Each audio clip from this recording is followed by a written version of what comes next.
This episode is brought to you by crooksimage.com. Jeremy is a Kansas City based photographer who does just absolute amazing work, right? He can do anything, whether it comes to your senior photos, engagement photos, or even if you want to just take photos of your little dog. I mean, right here, this is my dog Quinn. She's absolutely amazing. Look how beautiful he made her look.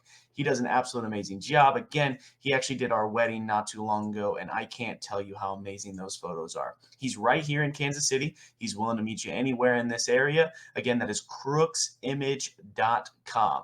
Local guy who's doing local work and is just absolutely amazing. Again, crooksimage.com. Now, let's get back to the pod. Hello, everybody, and welcome to the On the Pitch podcast with my guest here, Dakota Acock from the Missouri Reign. Dakota, how you doing, man? Doing great. Thanks for having me on. How are you doing? Oh, I'm doing great. For the people that don't know you, tell us a little bit about yourself, where you're from, where'd you play, and then we'll get in the nitty gritty of why you're here today. So I kind of grew up in mid-Missouri. I grew up at Jeff City, went to Jefferson City High School. I played a couple years of soccer there. And then I went on to, stay at Mizzou. And so I stayed local. And then I graduated in 2019, and that's kind of when my coaching career began. Yeah. So when you started coaching, who'd you coach with? Yeah, so the first person that I started to coach with, I reached out to Scott Blake, coach at JC, where I graduated from. It was kind of supposed to be, honestly, a one-year rental. We were supposed to be in a position where, they kind of wanted to keep there was a job opening. They wanted to make sure they had the position filled for the year.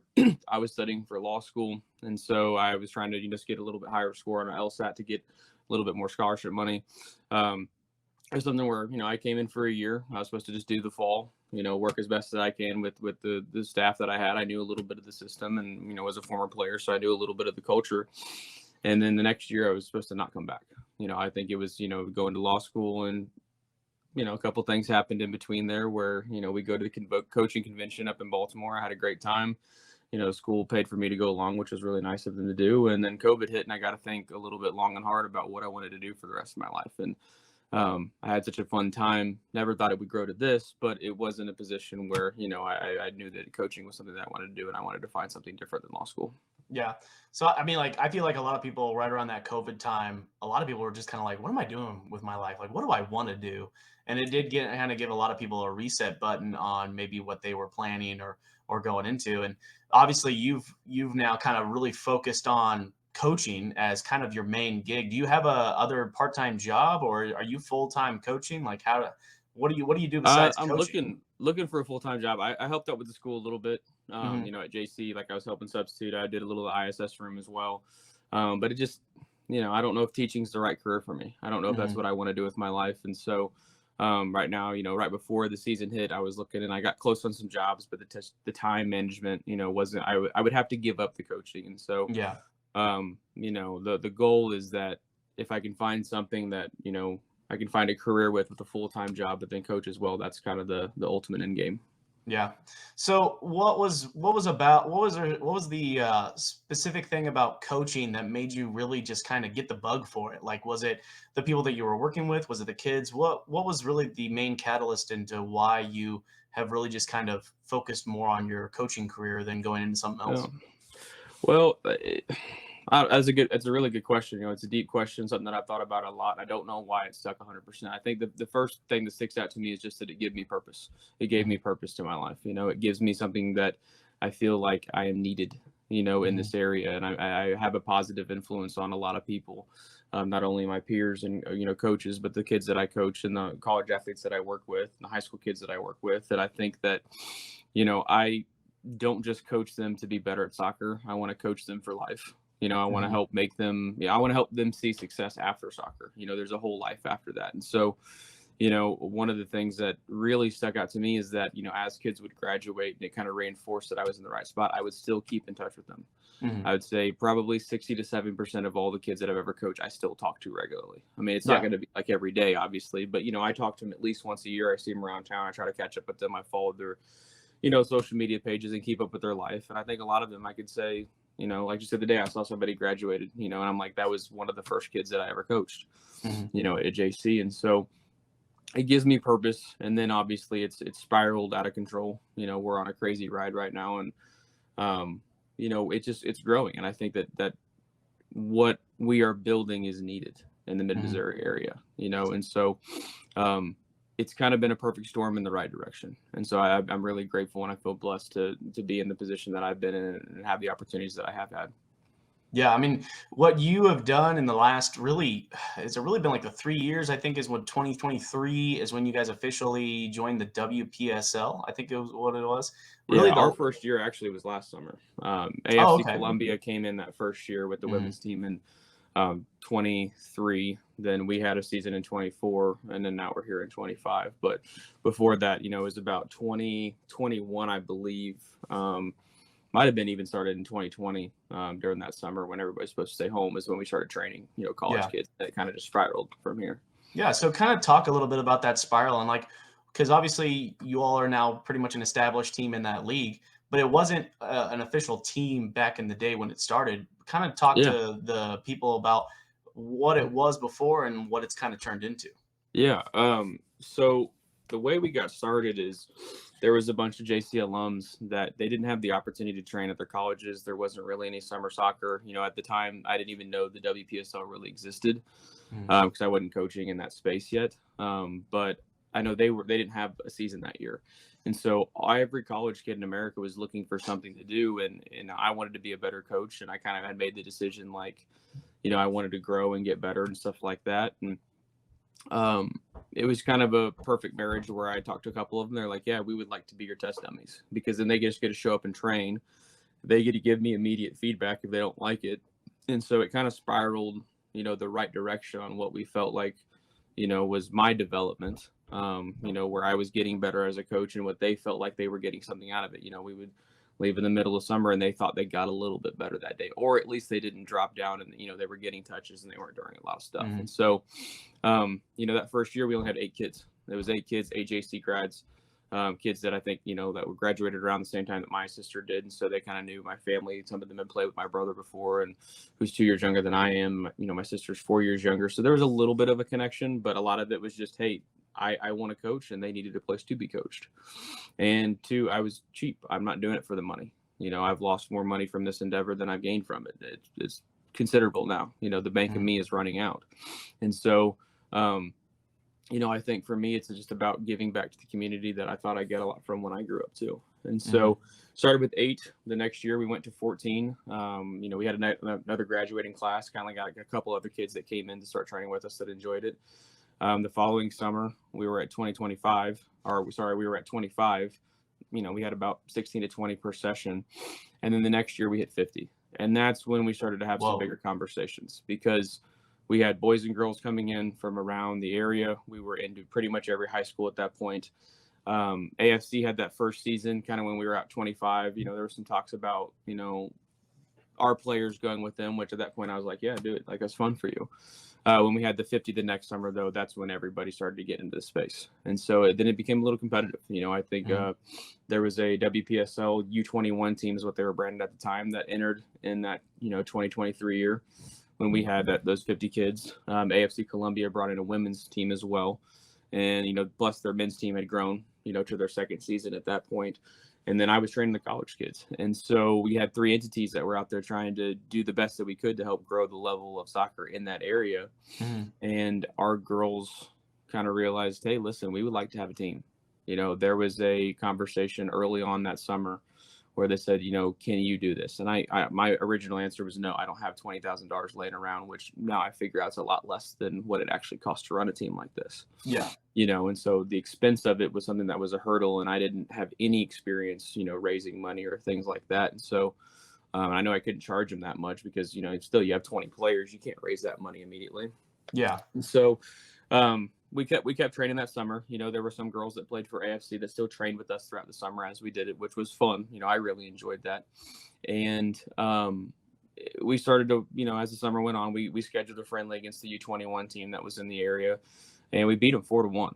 And that's when it first kind of set in like, oh, we might actually have enough to go compete at this next level. Yeah. We had a lot of talented players, and like one of the players that was on their team that ended up getting the assist in that game now plays for us. And she kind of said, hey, listen, we were, getting ready for the game and we felt confident because it was just, you guys were just a training group. And then she said, I watched a lot of the all-state players and all district players, from the mid-Missouri area come up and walk in on your sideline. And I think that it showed. We played Mhm. really well that game. And at that time, the rain was never even in existence. It was just, we called ourselves team. That was what they said when they broke it down. It said team, Yeah. and so it was kind of a running joke. Sophie Elfrink was the one that coined that. And it's still on our webpage to this day, when we were known just as a team, Mhm. all caps. And so that game was fun. And that game is kind of what got the ball rolling. I had some conversation with some players, and they really wanted us to step in and do it. There was a couple of them that played for AFC Columbia. And they were like, we'd rather do it with our group, because they were girls that had grown up, and grown this with me. And so we ended up closing down the summer once the WPSL season for both AFC and the other team, they were done. We announced that we were going to be a team. I'd been in talks with the leagues. I had a couple conversations, filled out a couple forms for them. And, I didn't know what they were really going to do, because there were already teams in the area. AFC had a rough year. The other team had a rough year as well. And so I think that, do they want another team that's going to split the difference? And are they going to split Yeah. the player pool up? And it was a little bit of a nerve-wracking time, because, we had to announce that we wanted to be a team, but we couldn't officially announce that we were a team because we weren't in the league yet. Yeah. And so at that point, we were just like, I talked to the league. I said, hey, listen, we got to announce it so we can gain some support. And I got to find ways to fund this and grow this and get the backing behind it. And so, once we were, got to that point and the seasons were done, we just announced it. And then I was actually up in Moberly for a, summer tournament that you all were running, and up there with our boys and our girls team. And I think, Scott was out that weekend. And so it was just me and a couple other coaches, and Curtis Bortson came over and approached me, and he said, hey, listen, and I was not expecting the conversation to be as nice as it was. I give him a lot of credit because it's hard. They were trying to do the same thing that we were trying to do. And he came over and said, hey, what do you think about working together? Yeah. And, at that point, we weren't sure, because, hey, if AFC is still in the league, that's a game 30 minutes up the road from Jeff City at that time. That's a close game. Now we have the fourth most travel in the WPSL, and we're going to Indianapolis and Wichita and Oklahoma and, all these other places. And so to have a local opponent would have been great. And, as we started to talk that weekend, we had a big talk on Friday. Actually, they were doing PKs and stuff, and me and Curtis just talked it the whole way through it just for fun. Yeah. And then we ended up talking into the next game, and I think he was refereeing at the time, and we talked from the end of our game right into the next game.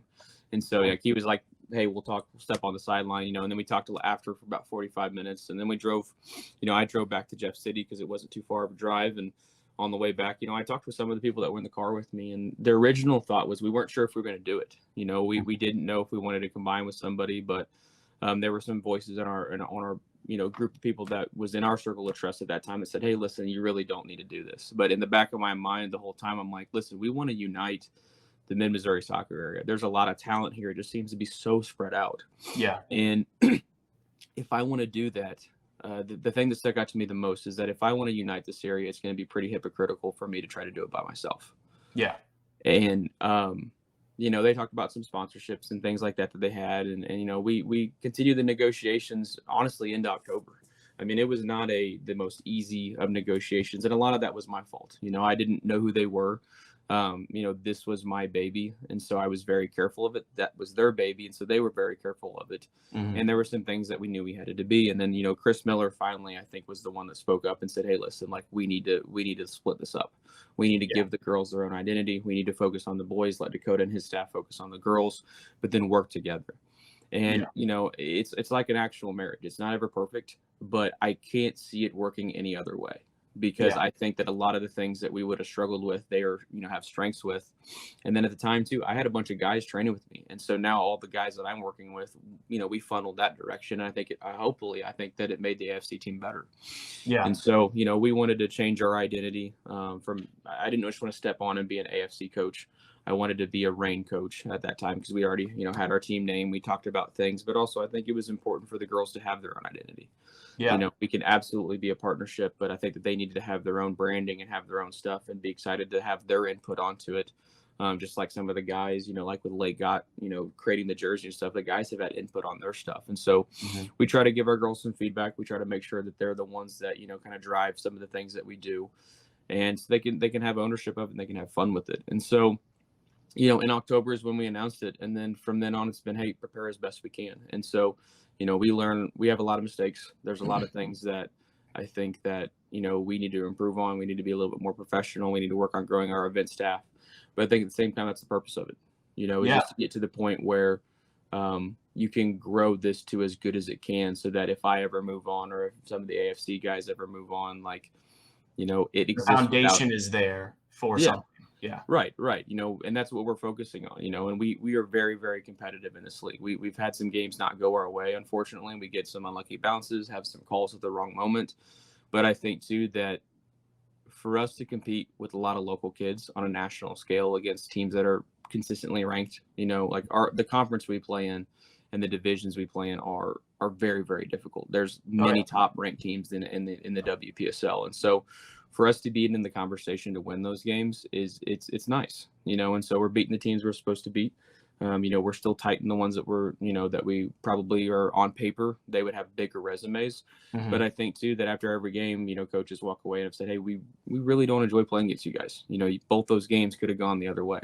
Yeah. We were feel lucky to sort of survived it."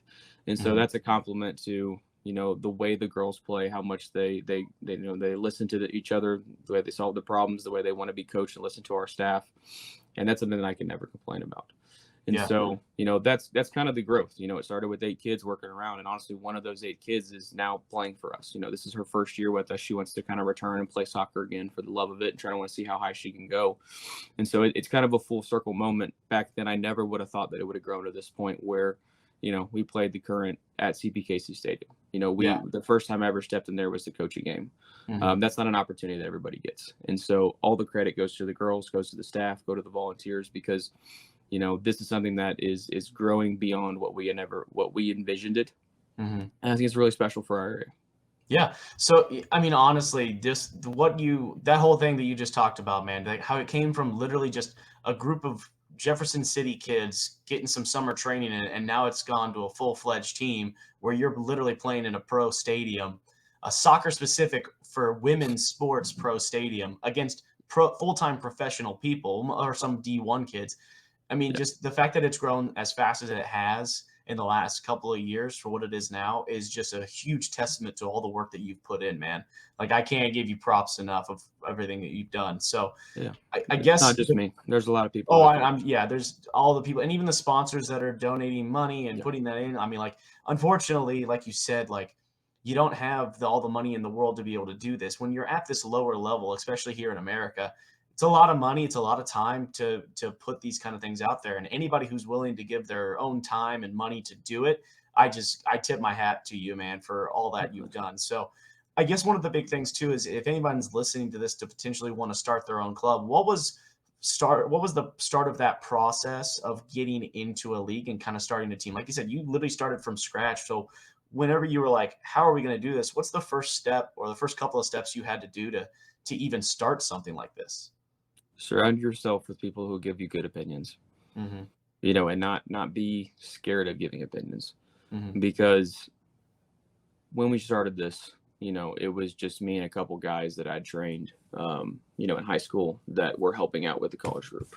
Hmm. And we really didn't envision it ever taking off like this. We just knew, hey, we wanted some games for our kids. That Yeah. was the determining purpose. And so surround yourself with those people. But then I would say also too, like, find yourself following a set of principles that you believe in. Yeah. It didn't happen it happened organically. It wasn't something that I had the vision of, like, these are the 5 principles that will take us there. Hmm. But there were about 5 things that we ended up becoming core principles of our program that we decided, hey, it's not about the money. It's everybody gets a chance to come out and play for us. We're not going to let our job is to, if something is good for the players, we are going to do it. Hmm. Everybody gets the opportunity to, just be a part of this, and we're not going to say no. Hmm. We're going to try to give everybody as many chances as and it's our job to grow and make the players better. And a lot of that just was determining factor on many decisions that we had to make. And so, obviously you got to go through the league and you got to talk to people and you got to get sponsors and stuff, but it starts with the kids. It starts with the Hmm. players that you have. I'm one of those coaches that I think that my career will be a byproduct of the success that my players have. Something that I believe very strongly in is that, I'm not out there to use them to prop up my career. Yeah. I'm out there to work for them to prop up theirs. And so, because that's the focus that we have, I think that's allowed the kids to buy into what we're doing. It allows the players to buy in. It allows players that, are out of college that want to come be a part of it because they want to play and they understand that, hey, the game is going away for me. I don't have much time left, but I just want to enjoy it. And I want to pass on the knowledge that I have and pass the torch eventually when somebody's better than me. Mhm. And we've had a good group of girls who have graduated college that have just played for fun, and they've been excellent at like leading the team, but some of them leading from the bench, some of them doing the right things and, talking to the younger players and realizing, hey, my time playing is coming to an end while there's freshmen incoming, to college that their time's beginning. And so how can I help prop up their career and how can I help support them? And Mhm. it's a great culture, and there's always something to fix and there's always something to do. But at the end of the day, like I said earlier, I feel really blessed to be surrounded by not only the staff that we have, but the players that have bought into what we're trying to do. Yeah, I mean, I look at your roster a little bit. So talk to me about this too. So most of your girls, if I look at it correctly, from what I saw earlier, a lot of them are local kids. Like you're not bringing in people from California. You're not bringing kids from Arizona. I mean, most of the girls that you have are pretty much local, or if not, they're playing college locally. Is that just something you strive to do? Is just keep that local talent going, or is it more of that's just the players that you get? Early on, that was going to be all that we accepted. We were like, we don't want to recruit from elsewhere. We don't want to bring new people in. We want it to be for the kids around here. Mhm. But one of the small blessings that we have had is that we do have an international presence now. We have about 12 different countries that are represented in our team at Mhm. this moment. It's really cool, and it's Yeah. really cool to have them come um, be a part of our family, essentially. But, some of them are starting to call this like the home away from home. Yeah. One individual, like she's got a second family now here. Mhm. And, last summer, she had not seen her mom for quite some time. And then through some connections that some of our players had, and somebody was able to help her find a good deal on some flights, she was able to go home for the first time in quite a while. And Wow. that's kind of the stuff that, she gets to, she goes to college and then she talks about coming here, and Mhm. this is home. And then she gets to go visit actual home. Well, stuff like And that, so that's just bigger than soccer. Like, it is. that's so much Right. more important. I mean, you're building those I mean, that memory that you've probably given her is probably gonna be more important than anything she did on the field, and, like, she's Yeah. gonna have that connection forever. Yeah, and she's been a great addition for us. She's somebody that has played a lot of minutes and she's grown in the program. When she started, she was not a starting first team player. And this year, there was no situation where I wouldn't have her on the field in the most important moments of the game. Yeah. And we had them ups and downs, and it was hard to move to a new place, but we built the trust that has carried us, from her first day till now. And Mhm. she's somebody that I've essentially said, as long as you can come back, I want to have you. Yeah. And That's that's needed. that's how I feel about a lot of the players. I think Mhm. that a lot of our players have bought in and they actually care about this on a bigger scale. They understand the frustrations of losing, and there's a lot of levels. On paper, if you look at, what somebody else told me the other night, that if you look on paper, we're probably not supposed to be in these games. We Yeah. should probably be a team that rolls the ball out there, takes our loss, and goes home. But Mhm. we make it really, really hard on them because I think that, some of these girls could have absolutely gone on and played at a higher level. They could Yeah. have gone to the Division 1 college or the best Division 2 schools, but they found the right fit for them school wise. And, and they may not have the resume, but they definitely have the talent. They definitely have the heart and the soul of it. And so I've never knocked them, and like as we continue to grow in our program, we're probably going to get, more of the players that are the Division 1 status or whatever you want to Yeah. call it. But I think too, ball is ball. If you're a good player, you're going to find a way to make it on our roster. And so, I think that, everybody goes to on paper and that's what they want to look at first, but they don't, our girls work really hard at trying to build their chemistry. They work really hard at trying to, play within our guidelines and within our system. And I can't find the words to say how proud of I am them because they've never gone into a game thinking, oh, hey, we're not as good as this team. Mhm. There's been some times where like, wow, these girls are really good. They have some big resumes. Like, of course, we know when you go play the current and every backpack says Wake Forest or Duke or SLU or something like Yeah. that. Like, it makes a difference, and Mhm. those are the best of the best girls. Like, those are the best college players. And like when we played them, we actually played a contractor professional, Alex Pfeiffer.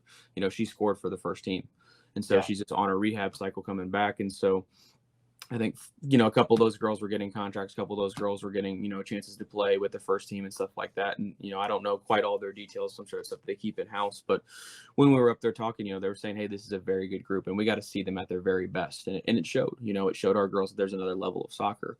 Mhm. But, you know, in terms of the WPSL, you know, you got girls, you got teams that we play against that are pulling from some of those big Power Four schools, and we're countering with some, you know, one of the best, I think, one of the best NAI schools, one of the best D2 schools, you know, where we have some quality D1 players that are building, you know, that are in good, solid programs that are building for the future.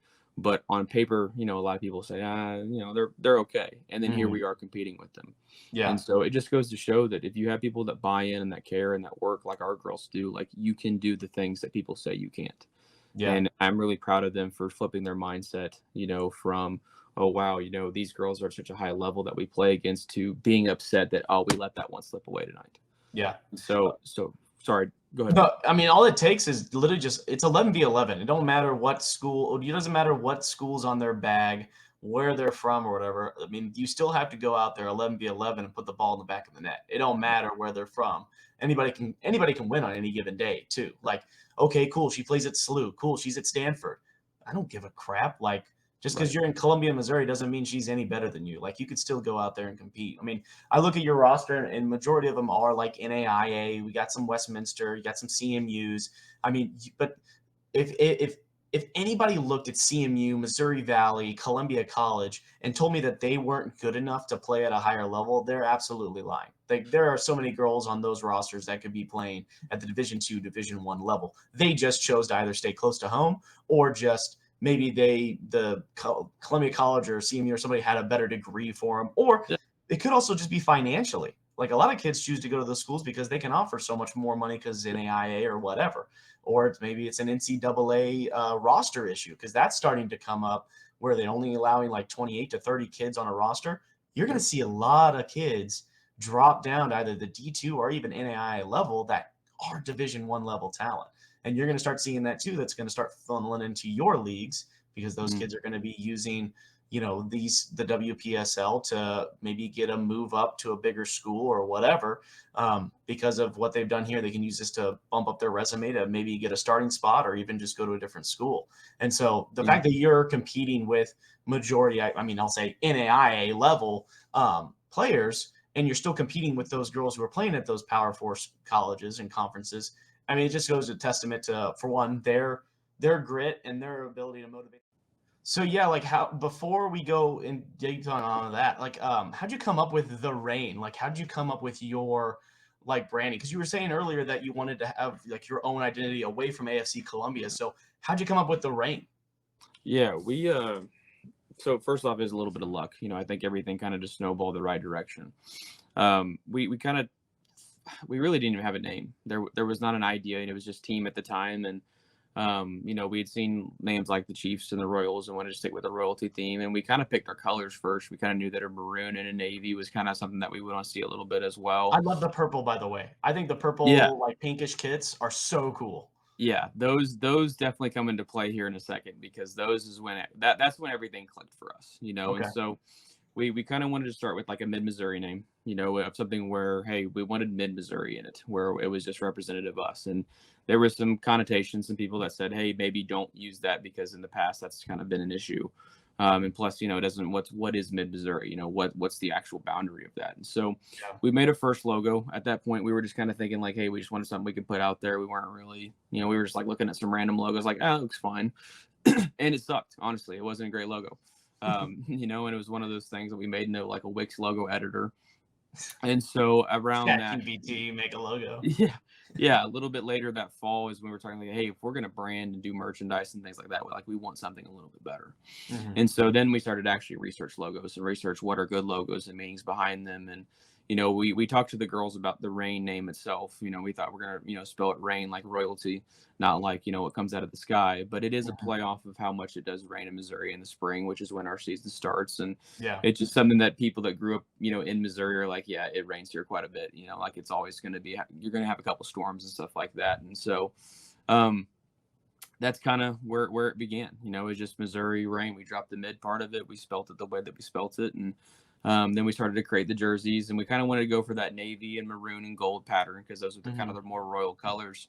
But we wanted to do something different. And I know that the high school level, like a lot of girls did not like white jerseys, and so we're like, okay, let's do something It's the different for worst. our, yeah, let's do something for our lighter color. And the league, luckily, they don't have restrictions. They don't want you to wear white. They said you can wear whatever you want as long as you got a dark kit and a white kit or a light kit.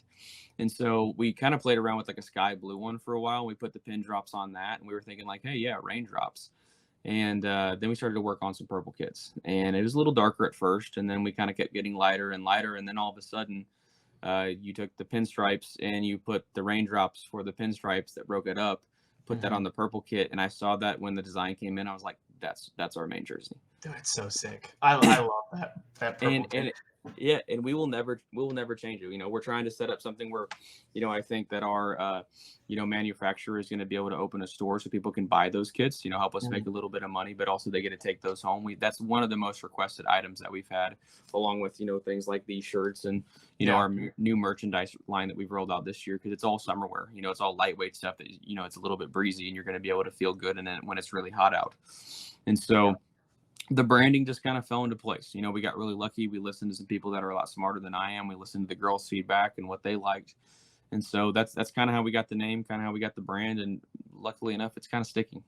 Yeah, dude, you are definitely when I look at the other teams that are in your league, I don't see anybody doing as much as you all are doing when it comes to your game day post, I mean, you're even live streaming your games on YouTube now and everything Mhm. else. Like, you're definitely going on the right track to like being as a professional as you can be without Yep. being a professional team, Yep. and you all just doing an absolute amazing job. And having kits that flash and that people remember and that people notice, I mean, it's a little part of it, but like if you can have good branding and good material and good merch, people will come.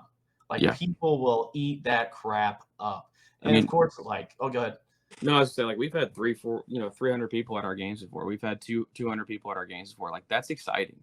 Yeah. That's something where we can feel the intensity of the crowd. We can feel that they're right there with us. And so, Mhm. I think a lot of that plays into it. And that's something we want to build heavily into next year. I think our name is out there now. Yeah. People know that the Missouri Reign exists. People know that AFC Columbia exists. And now it's like, okay, how big can we grow this? Yeah. No, it's you guys are on the right track to become something truly special, not just in the central Missouri area, but just Missouri in general, Yeah. right? So obviously you've done this now, you've grown it to where you've been. What is, I guess, what's the end goal of all of this? Like, what would be your if you get to a certain point? Is there a certain point? Is there an end goal, or do you just like keep doing what you're doing? Is there a set mission, or is it just kind of we're enjoying the ride? I think you have to do a little bit of both, and Okay. I think that, for me personally, this year has been stressful because we're playing a lot of games and we're managing a lot of stuff. And we've had some just weird circumstances that we've had to add, to our team to help take care of some of our players to make sure that they feel supported. And, I think that the first end goal is that we want to unite mid-Missouri soccer. We could be a force on a national scale if we get everybody pulling in the same direction. Mhm. I think that one of the things that has plagued mid-Missouri is that there's a lot of people that have a lot of good ideas, but they don't really get connected and they don't work together. They would rather do it by themselves, and I think that's the wrong way to do it. Yeah. I think that I don't want to necessarily go and turn around and work with just one club. I want to work with all the clubs. Mhm. I want to help grow our youth soccer. It's not their job to support us. It's our job to support them. And I Yeah. want to grow this to the point where we financially can. There's some good programs out there. Peoria City is a good example where they put a lot into their community, and the community in return puts a lot into them. And I think that that's where we need to be. We don't need to be in a position where we're asking just for support. We need to give the community something to be proud of, Mhm. and something to rally behind. And so, we're going to do things like camp. And this Wednesday night, June 25th, we've got Special Olympics night where they're bringing their summer camp out. It's an awesome event. They're going to play some 5v5, and hopefully we got our, videographers and photographers taking photos of that, because it could potentially launch, a 5v5 league for them or something.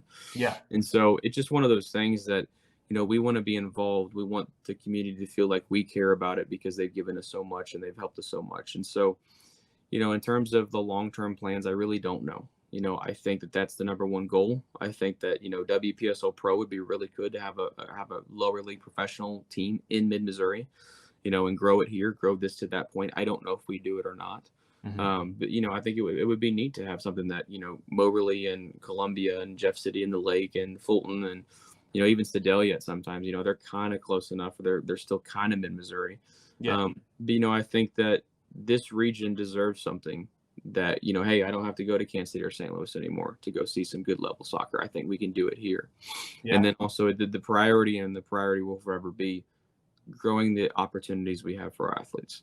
Yeah. I don't think anybody would have thought that our girls from mid Missouri would be playing in a professional stadium 3 years ago. I didn't think it a year ago. Heck, I didn't think it in May. Yeah. It all When I developed pretty saw it, much. I was so surprised. I was like, "Holy cow! Yeah. What are they? And, Look at what and they're doing."